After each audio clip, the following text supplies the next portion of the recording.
Assalamualaikum warahmatullahi wabarakatuh. Alhamdulillahilladzi hadana li hada wa ma kunna linahtadiya laula an hadanallah. Laqad ja'at rusulu rabbina bil haqq. Alhamdulillahilladzi ja'alana muslimin. Allahumma tawaffana muslimin. La mubaddilin wa la mughayyirin bi rahmatika ya arhamar rahimin. Allahumma salli ala sayyidina Muhammadin al-fatihi li jami'il alamin wa syafi'il mudnibin wa qa'idil gurril muhajjalin wa ala alihi abhuril kamilin wa ashabihil hadin al-muhtadin ila yaumiddin wa ba'du. Bismillahirrahmanirrahim. Ihalatukal a'mal ala wujudil firag mirau'anatin nafsi. Menunda amal perbuatan karena menanti kesempatan yang lebih baik, suatu tanda kebodohan yang mempengaruhi jiwa. Pertama-tama kita panjatkan puja syukur kehadirat Allah Subhanahu wa taala. Salawat salam semoga tercurah limpah ke baginda alam habibana wa nabiyana Muhammad sallallahu alaihi wa alihi wasallam. Hadratil muhtaramin, pada makalah yang ke-26 kita membahas tentang amal perbuatan kita untuk menanti-nanti ketika kita mendapatkan kesempatan untuk beramal baik. Namun kesempatan kita untuk beramal baik itu kita hentikan, kita delaykan sampai diberi kesempatan yang lebih baik. Kalau kita diberi kesempatan oleh Allah untuk berbuat baik, maka kesempatan tersebut janganlah kita nanti-nantikan. Oleh karena itu, kalau umpamanya kesempatan yang baik itu tidak kita laksanakan dengan kebaikan, maka besok belum tentu kita mendapat kesempatan untuk berbuat baik. Oleh karena itu, dalam firman Allah berfirman, A'udzu billahi minasyaitonir rajim. Bismillahirrahmanirrahim. Fastabiqul khairat. Ainama ya'tikumullahu jami'a. Al-ayah. Berlomba-lombalah dalam kebaikan. Ketika kita diberi kesempatan untuk berbuat baik, maka bersegeralah untuk berbuat baik. Dalam suatu hadis, Rasulullah pernah bersabda, kata Rasulullah, bersegera itu asalnya dari setan. Al-ajalatu minasyaitan. Bersegera itu semuanya asalnya dari setan. Tapi ada sesuatu yang disunahkan untuk diperbuat dengan bersegera. Kata baginda, ada amalan yang harus disegerakan. Yang pertama, menghormat tamu. Ketika kita datang tamu, perlu kita hormat tamu dengan sebaik-baiknya. Maka orang yang menghormat tamu itu diantaranya orang yang iman kepada Allah Subhanahu wa taala. Man kana yu'minu billahi wal yawmil akhir falyukrim dhaifah. Barang siapa beriman kepada Allah dan kepada hari akhir, maka muliakanlah tamunya. Itu ketika tamu datang kepada kita menamu, maka kita harus secara cepat menghormat tamu tersebut, memberikan hidangan yang baik kepada tamu tersebut, memberi ucapan-ucapan yang baik, muka yang penuh ceria untuk menyambut tamu tersebut, dan segala sesuatu yang dianjurkan dalam menyambut tamu. Itu menyambut tamu jangan dinanti-nanti.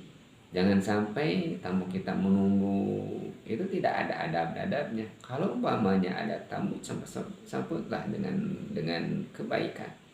Ini jarang dari kita itu kalau ada tamu, kita simpan dulu, diamkan dulu tamu, jangan. Tapi haruslah bersegera kalau umpamanya ada tamu. Yang kedua, mengurus jenazah. Ketika ada orang mati, maka dengan bersegera harus diurus jenazahnya. Mulai dari memandikannya, mulai mengapaninya, lalu menyolatkannya, lalu menguburkannya. Lalu itu adalah sesuatu yang harus dikerjakan dengan segera. Karena kalau tidak segera menjadi fitnah. Bahkan mayit itu kalau sudah meninggal, orang sudah meninggal itu pengennya disegerakan.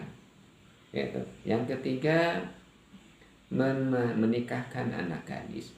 Kalau kita punya anak gadis yang sudah dewasa, sudah akil balik, maka kalau sudah ada jodohnya, cepatlah dinikahkan. Dikhawatirkan nanti ada fitnah, sesuatu yang menjadikan ketidakbaikan bagi kita sendiri, utamanya bagi keluarganya. Yang keempat, membayar hutang. Membayar hutang, kalau kita sama manusia mempunyai hutang, piutang, makalah bersegeralah kita untuk membayarnya. Bahkan kalau hutang tidak dibayar itu akan menyusahkan kita sendiri. Bahkan Allah akan menyusahkan diri kita untuk mencari rezeki akibat dari hutang kita yang tidak pernah dibayar. Bayarlah hutang kepada orang lain. Suatu ketika Allah akan memudahkan rezeki kita kembali. Dan yang kelima yang dianjurkan untuk dipercepat itu adalah bertobat. Dari 5 poin yang tadi sebutkan, Al-Fakir akan membahas tentang masalah bagaimana kita mempercepat tobat pada Allah Subhanahu wa taala. Dalam satu ayat Allah berfirman, "Wasari'u ila maghfiratin min rabbikum wa jannatin ardhas samawati wal ardi lil muttaqin." Bersegera kamu mencari ampunan Allah Subhanahu wa taala. Kalau untuk bertobat itu jangan kita nanti-nantikan. Nanti kalau kita mau bertobat itu nanti setelah usia 40 tahun, 50 tahun. Apakah kita akan sampai usia kita di usia 40 tahun sampai 50 tahun? Apa kita menjelang tua? Apakah kita akan sampai kita menjelang tua? Kita jangan beranggapan usia kita akan menyampai. Karena ajal itu bukan urusan tua dan muda. Maka bersegera tobat itu sepanjang kita sudah taklif, sudah dituliskan, sudah terbebani hukum oleh Allah dengan melaksanakan perintah Allah dan menjauhkan perangan Allah, yaitu usia balik, maka kita harus senantiasa membersihkan diri dari dosa-dosa yang kita kerjakan.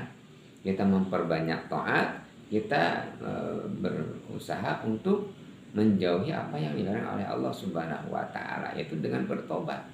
Jadi kalau mau bertobat jangan nunggu kita nanti karena usia kita tidak tahu kapan kita akan dijemput ajal kita oleh Allah Subhanahu wa taala.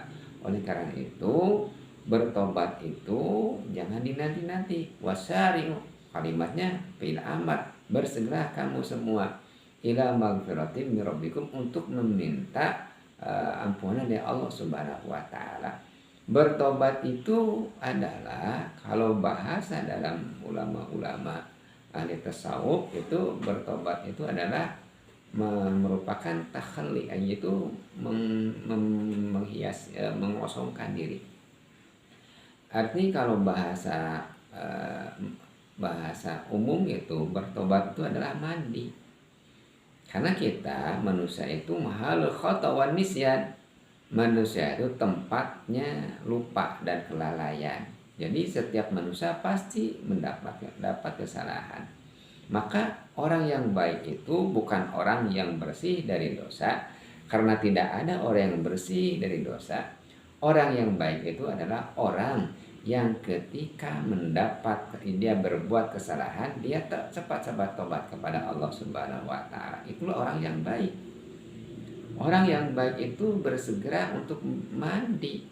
Karena mandi itu adalah orang yang sudah mandi, maka dia tidak mau berbuat kotoran.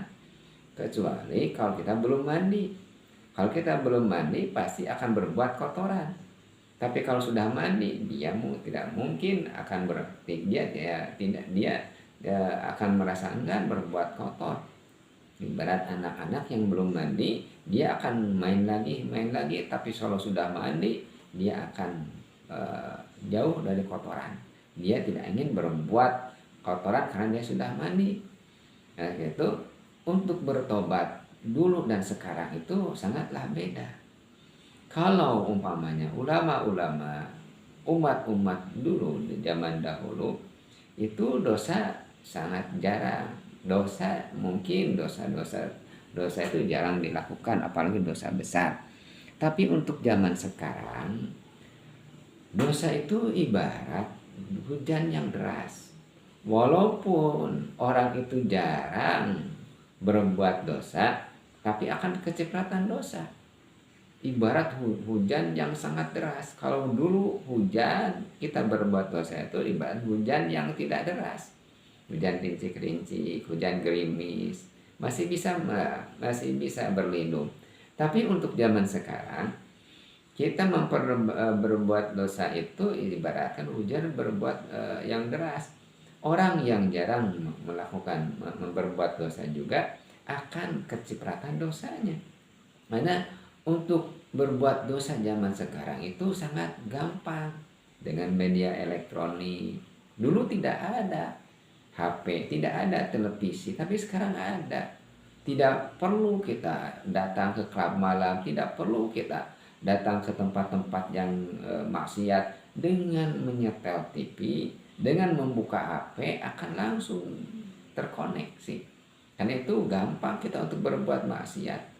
Kalau umpama kita tidak ditahan kemaksiatan tersebut, maka akan terjerumus kepada lembah-lembah dosa. Jadi untuk berbuat kemaksiatan di zaman sekarang itu sangatlah mudah. Maka perbanyaklah bertobat kepada Allah. Wasari'u ila maghfiratin min rabbikum wa jannatin 'ardaha samawati wal ardu lil muttaqin. Jadi caranya itu bertobat itu bukan istighfar. Istighfar itu menghias tobat. Cara untuk melaksanakan tobat istighfar, tobatnya adalah membersihkan diri kita, jangan berbuat kesalahan. Kalau umpamanya kita tidak pernah sholat, kalau tobat kita sholat. Kalau kita tidak berpuasa, kalau tobat kita berpuasa. Kalau kita melaksanakan dosa, misalnya dengan berzina, berhenti berzinahnya. Kalau sering mencuri, berhenti mencurinya. Jadi kembali, artinya tobat ada, balik. Taubat yaitu buat taubat, artinya tobat kita itu kembali. Asalnya kita suci, kembali ke sucian lagi. Ibarat orang yang nanti yang akan berangkat misalnya ke Jakarta, dia salah menujunya, tujuannya ke Jakarta, dia berjalan ke daerah ke Cirebon, ya otomatis harus kembali dulu ke tempat semula. Lalu kita berangkat ke Jakarta, seperti itu. Kita tujuannya kepada Allah, karena kita salah langkahnya, ketujuannya ke hadiah dunia, bukan ke akhirat, maka dari hadiah dunia ditarik dulu ke diri kita, kembali ke asal, lalu kita kembali lagi untuk menuju kepada Allah Subhanahu wa Ta'ala. Kembali ke asal itu, kembali ke fitrah kita untuk membersihkan diri kita. Mandi dulu, jadi sebanyak tobat. Ketika sudah bersih, jadi nanti kalau sudah tobat itu untuk berjalan kepada ke amal soleh itu gampang, kan sudah tobat. Kalau tidak tobat, untuk berjalan ke amal yang soleh itu sangatlah sulit. Jadi mengapa kita sulit untuk melaksanakan ibadah? Karena kita masih kotor. Mengapa umpamanya HP kita hang? Karena banyak sampah. Itu sampah yang menghalangi. Kalau umpamanya kita mau HP-nya lancar, ya sampahnya hilangkan, bersihkan dulu. Mengapa kita mau taat susah? Karena banyak kotoran dalam diri kita. Dia bersihkan dulu kotoran kita, maka akan lancar kita melaksanakan ibadah kepada Allah Subhanahu wa Ta'ala. Karena kita itu mengapa susah beribadah? Karena kita baru tingkatan istighfar, belum tingkatan tobat. Ketika kita melaksanakan tobat, yang diharapkan kita adalah tobat kita itu diterima oleh Allah Subhanahu wa Ta'ala. Caranya, sudah dijabarkan tata cara kita bertobat itu dengan membersihkan dosa, dengan mengembalikan kita dari taat kepada maksiat kepada taat, melaksanakan perintah Allah dan menjauhi apa yang dilarang Allah. Dan tobat itu ada tobat yang diterima, ada yang tobat yang tidak diterima. Naudzubillah, kita harapkan tobat kita diterima oleh Allah Subhanahu wa taala. Dalam Al-Qur'an ada orang-orang yang tidak diterima tobatnya oleh Allah Subhanahu wa taala. Satu di antaranya ketika kita berbuat syirik. Orang yang berbuat syirik, beribadah kepada selain Allah, menyekutukan Allah, itu tobatnya tidak diterima oleh Allah Subhanahu wa taala. Menyekutukan Allah, bertuhan kepada matahari, bertuhan kepada bintang, bertuhan kepada bulan, bertuhan kepada laut. Itu kalau kita tobat tidak diterima oleh Allah Subhanahu wa taala. Innallaha la yaghfiru an yushraka bihi wa yaghfiru ma duna dzalika liman yasha. Allah tidak menerima taubat orang yang syirik, tapi Allah akan menerima taubat selain syirik. Selain syirik Allah akan terima taubatnya, tapi kalau sudah syirik kepada Allah, maka itu tidak akan diterima oleh Allah Subhanahu wa taala. Syirik itu adalah syirik yang besar dan syirik yang khafi. Syirik yang besar itu sudah jelas beribadah kepada Allah. Ada syirik yang kata Nabi, akhafu alaikum nasyirkul asgar. Aku takutkan kepadamu syirik yang kecil, kata baginda Nabi. Apa syirik yang kecil? Ar-riya. Apa riya itu? Pengen ibadah dilihat orang lain. Itu sudah menuhankan Allah di dalam diri kita pribadi. Itu adalah syirik yang kecil. Jadi syirik itu tobat yang tidak akan diterima. Yang kedua, yaitu dalam Quran disebutkan ada tobat yang tidak diterima oleh Allah, yaitu ketika ajal datang. Ajal datang itu tidak terima. Seperti Fir'aun, ketika Fir'aun itu tahu Tuhan, tapi dia tidak melaksanakan taat, tidak tunduk kepada aturan Tuhan. Jawazna bani Israil al-bahra fa'atum Wadkana junubagya wa'adwa hatta idha adlakahul qala amantu billah wa ana minal muslimin. Fir'aun ketika Allah tenggelamkan di lautan, lalu Fir'aun berkata, wahai Musa, aku beriman kepada Tuhannya Musa. Sudah terlambat. Kenapa? Tidak terima karena sudah terlambat, ajal sudah datang. Jadi ajal sudah datang, tobat tidak diterima. Apalagi kiamat, matahari sudah di sebelah barat, itu tobat kita tidak akan diterima Allah Subhanahu wa taala. Lalu yang ketiga yaitu membunuh. Walladzina la yad'una ma'allahi ilahan akhar wa la yaqtulun nafsan allati haramallahu illa bil haqq wa la yaznun. Orang yang membunuh itu dosanya tidak diterima, dan tobatnya tidak diterima oleh Allah Subhanahu wa taala. Pembunuh itu. Oleh itu jangan kita berbuat dosa yang besar seperti itu. Wala yaqtulun nafsan allati illa haramallahu illa bil. Yang keempat, tobat yang tidak diterima itu adalah tobat memakan harta anak yatim. Innal ladzina yakuluna amwal yatama dzulman innama yakulu fi butinihim nara wa yaslawna sa'ira. Orang yang memakan harta anak yatim itu tobatnya tidak akan diterima oleh Allah Subhanahu wa taala. Dia tobat tapi tetap memakan harta anak yatim.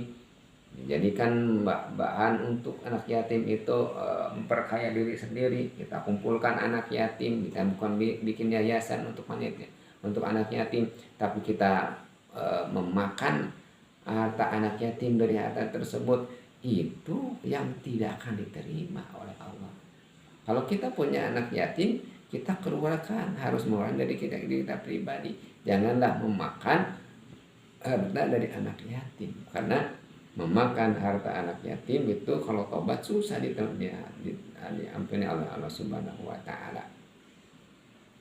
Ciri orang yang diterima tobatnya kita tidak tahu.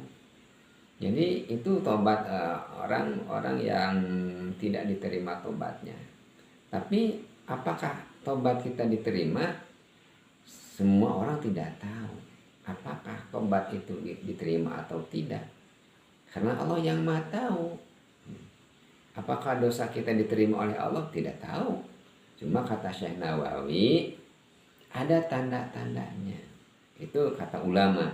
Syekh Nawawi berkata, ada tanda-tanda orang yang akan diterima tobatnya oleh Allah Subhanahu wa taala. Dalam kitab Nasail Ibad, tanda-tanda orang yang diterima tobatnya oleh Allah Subhanahu wa taala, yang pertama, ayyara nafsahu ghairu ma'sumin minal ma'siyah. Orang yang akan diterima tobatnya oleh Allah Subhanahu wa taala, dia melihat dirinya pribadi itu tidak maksum dari dosa. Yang maksum di dunia ini cuma Rasulullah Shallallahu Alaihi Wasallam. Beliau itu maksum dari dosa. Para nabi itu dimaksum, dibimbing oleh Allah Subhanahu Wa Taala, sehingga beliau, para nabi itu maksum dari dosa. Dia tidak pernah berbuat dosa karena dijaga oleh Allah. Kalau manusia itu tidak dimaksum, maka kita pasti berbuat dosa. Siapapun orangnya, walaupun kiai, walaupun ulama, walaupun cendekia, pasti dia itu akan berbuat dosa karena manusia. Tadi diutarakan, manusia itu mahalul khata wan nisyan, tempatnya lupa dan kelalaian. Wajar kalau manusia berbuat dosa. Manusia baik itu orang yang ketika berbuat dosa kembali cepat kepada Allah. Kalau disimpan, dosa itu akan mengerak. Kata Imam Ghazali, ibarat kaca, di kaca itu kalau tidak dibersihkan akan mengerak. Tapi lama-kelamaan keraknya kalau itu tidak dibersihkan akan susah dibersihkannya. Jadi membersihkan dosa itu harus membersihkan kaca itu harus setiap hari supaya tidak ada keraknya. Kalau dibiarkan akan merak, akhirnya susah dibersihkan. Begitu juga dosa. Banyak dosa kita tiap hari kita bersihkan dengan istighfar, akhirnya hilang sendiri. Tapi kalau tidak tobat kepada Allah, tidak beristighfar, akhirnya dosanya mengerak, itu susah diampuni, susah dihilangkannya. Jadi seorang itu harus mempunyai keyakinan. Orang yang diterima tobatnya oleh Allah itu mempunyai bahwa dirinya itu tidak maksum, pasti berbuat dosa. Siapapun yang namanya manusia pasti akan berbuat kesalahan dan kelalaian, karena manusia itu tempatnya. Bayangkan tempatnya, mahalul khata wan nisyan. Yang kedua, kata Syekh Nawawi, orang yang akan diterima tobatnya oleh Allah itu wa yara fi qalbihi al-farha ghaiban wal huznu syahidan. Orang yang akan diterima tobatnya Allah itu hatinya itu tidak akan merasa ceria. Dia akan merasa sedih karena ingat dosa. Karena kita itu yang diingatkan kebahagiaan. Dalam dosa itu banyak orang yang berbahagia dengan dosa. Ya. Kalau kita banyak dosa, jangan merasa bahagia. Tapi apa? Harus merasa sedih. Kita ingat dosa, kita sedih, kita tidak bisa melaksanakan taat, kita sedih. Jadi tanda orang yang diterima tobat oleh Allah itu dia merasa sedih dengan banyaknya dosa, bukan merasa bahagia dengan banyaknya dosa. Yang ketiga, kata Syekh Nawawi, orang yang diterima tobatnya oleh Allah Subhanahu wa taala, tandanya adalah yuqarribu ahlul khair wa yubaidu ahlal syarri. Tandanya adalah orang itu suka mendekati orang yang baik, orang soleh, para alim ulama, orang-orang yang soleh, dan menjauhi orang-orang yang jelek. Kalau dia benar-benar tobat kepada Allah, dia dekat dengan orang-orang soleh. Jangan mendekati orang-orang yang jelek. Karena manusia itu bagaimana lingkungannya. La tas'al anil mar'i was'al qarina fa innal maqarin bil maqarini yaqtadi. Kamu janganlah tanya tentang seorang, tapi tanya kepada orang tersebut. Tapi tanyalah siapa temannya. Karena teman dengan yang menimai akan mengikuti. Kalau kita temannya orang baik, maka kita termasuk orang baik. Kalau kita temannya jelek, kita akan jelek. Pesantren 10 tahun, 11 tahun, 12 tahun itu akan hilang. pesantrennya, akhlak pesantrennya akan hilang. Dengan bergaul preman cuma 1 hari 2 hari akan hilang. Sebaliknya, preman yang sehari-harinya di terminal itu akan robah akhlaknya dengan menjadi supir kiai. Dia akan pakai baju yang bagus, pakai pakai kopiah. Padahal supir, ketika kiainya sholat dia ikut sholat karena bergabung dengan orang yang soleh, mendekati orang yang soleh. Jadi pergaulan itu sangatlah penting, merubah sifat kita. Orang yang benar-benar tobat, maka dia akan mendekati orang-orang yang baik dan menjauhi tempat-tempat yang orang-orang yang jelek. Kita tahu tapi tidak bercampur. Berteman silahkan tapi tidak bercampur. Dan harus kita bergaul itu dengan orang yang soleh supaya kita menjadi orang yang soleh. Yang selanjutnya, orang yang diterima tobatnya oleh Allah, kata Syekh Nawawi itu, wa yaral qalil minad dunya katsiran. Dia akan melihat sesuatu yang sedikit dari dunia adalah banyak.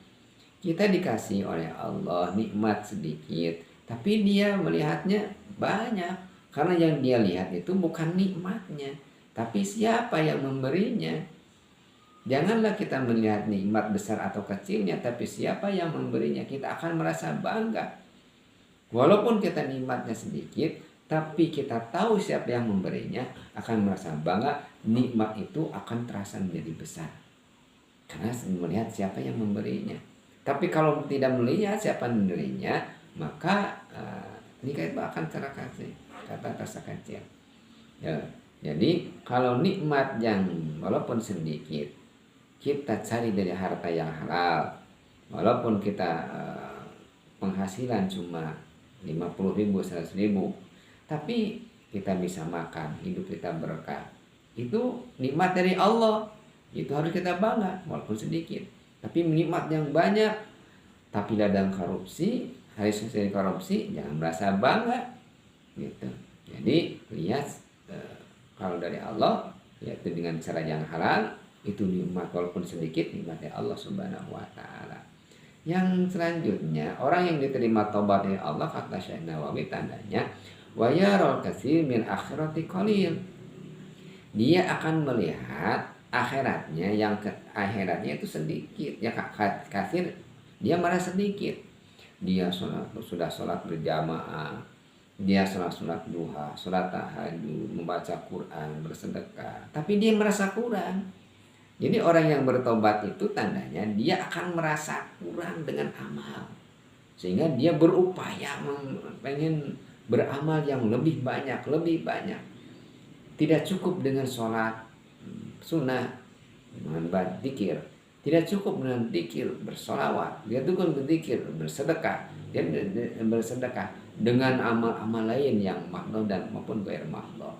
Itu tanda orang yang bertobat itu akan dilihat Nawawi, dia merasa tidak punya amal, amalnya sedikit.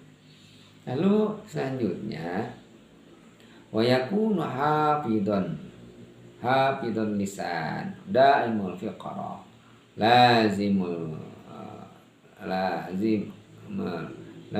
lazimun nadama.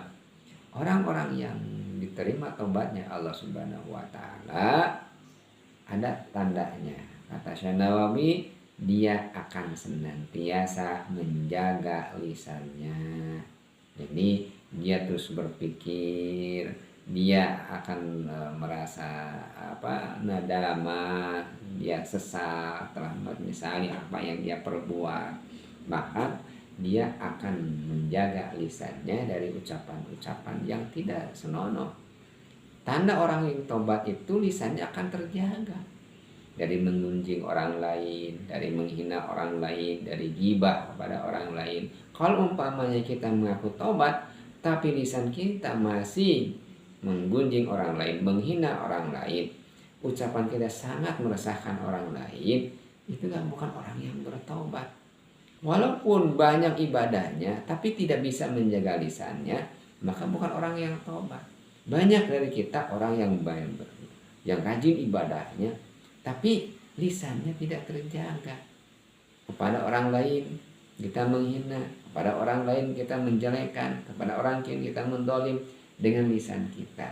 Itulah tanda orang yang tidak diterima tobat oleh Allah Subhanahu wa taala.